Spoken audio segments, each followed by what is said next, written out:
Hello, welcome back to Fist Entertainment. Give me a second, I got to, all the ones I have watched already, I gotta put it over there. Alright, welcome back to Fist Entertainment. Just a camera from the last review.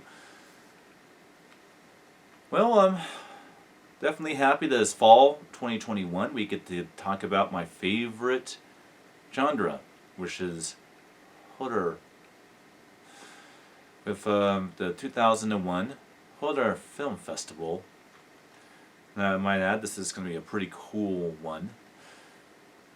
Well, we always aim to please, we always aim to top. But, like I said, we'll see. Well, this time we'll be reviewing 1931's Frankenstein. Look at that beautiful artwork. This is the limited edition steelbook that was available at Best Buy a few years ago. Film is not rated. It was released in 1931. This was the follow-up to the very, very iconic and very brilliant original Bela Lugosi Dracula film in 1931 from Universal Studios. Alright, well, I'll read the plot synopsis real quick. An unforgettable masterpiece, the original Frankenstein stars Boris Karloff, is the screen's most tragic and iconic monster in what many consider to be the greatest horror film ever made. Tampering with life and death, Henry Frankenstein pieces together severed body parts to bring a human monster to life. The mad scientist's dreams are shattered by the creation's violent rage as the monster awakens to a world in which he is unwelcome. Featuring groundbreaking makeup effects by Jack Pierce, director James Whale's adaptation of Mary Shelley's masterpiece novel blends themes of horror, isolation, and compassion, and remains one of the most shocking movies of all time. Well, I will start by saying this is my favorite Universal monster. Always has been. Now I know it's weird that you would think Dracula would be my favorite one, right? Due to how I look and my love of vampires. But my favorite is definitely Frankenstein. Well, this really showcases what real acting is all about. With the monster being mute. Now, interesting enough, and this is talked about in the sequel, which we will do re-reviewing later. In the novel, the creature, the monster, as I want to say, he does talk in the book. And I will also say that this is not a good adaptation of the Mary Shelley book. It does represent a lot of the book, but there's a lot that's left out. But again, this is a old 1930s film, and it's only 1 hour and 11 minutes long. These are very short movies.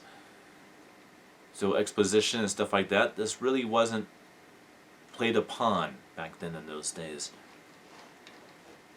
Except for maybe it was once, but definitely not in these. Boris Karloff, to me, is the greatest actor to take on the Frankenstein's monster character. He is to the creature, the monster, Frankenstein's monster. He is to Frankenstein's monster what Robert Englund is to Freddy Krueger, or Andrew Dickhoff to the Djinn.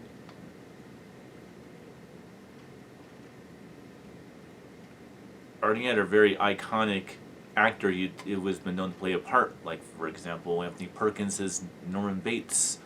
There can only be one. No matter how many times you try to make another person play the character, it just doesn't work. A good example, this would be Doug Bradley as Pinhead. There's only one Pinhead. Well, in my opinion, there's only one Frankenstein, and this is the guy.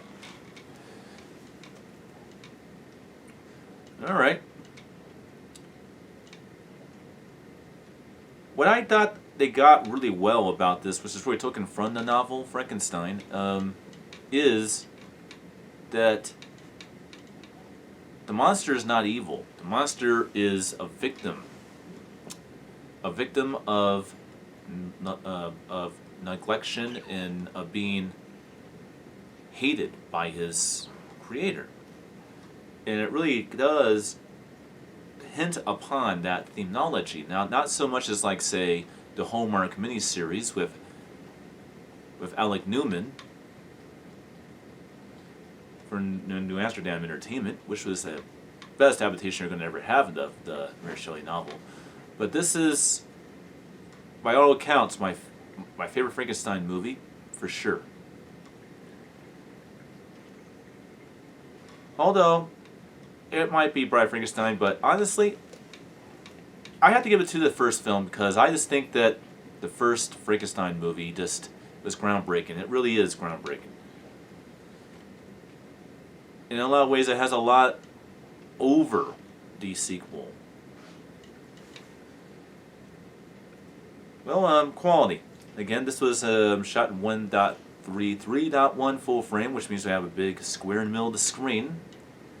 And like all of these 30s and 40s and 50 films, there was always a lot of noise.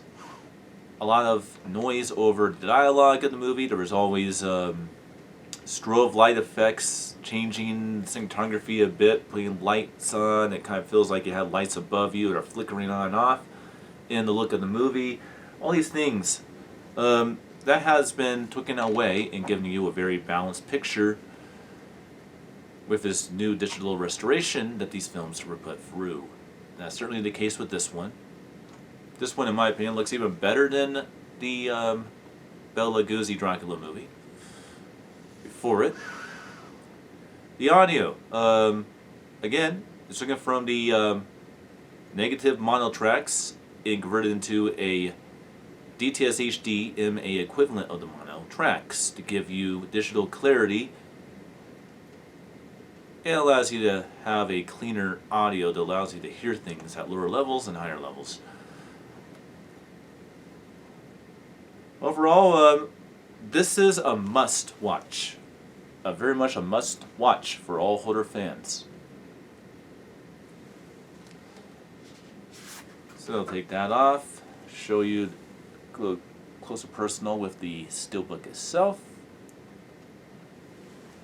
On the back of these is pretty lame. You just have the name, so that's why I'm not showing the back. And well, that's all there is to say about 1931's Dracula. Hope you enjoyed, and I will see you guys next time for my review of 1932's The Mummy. Until then.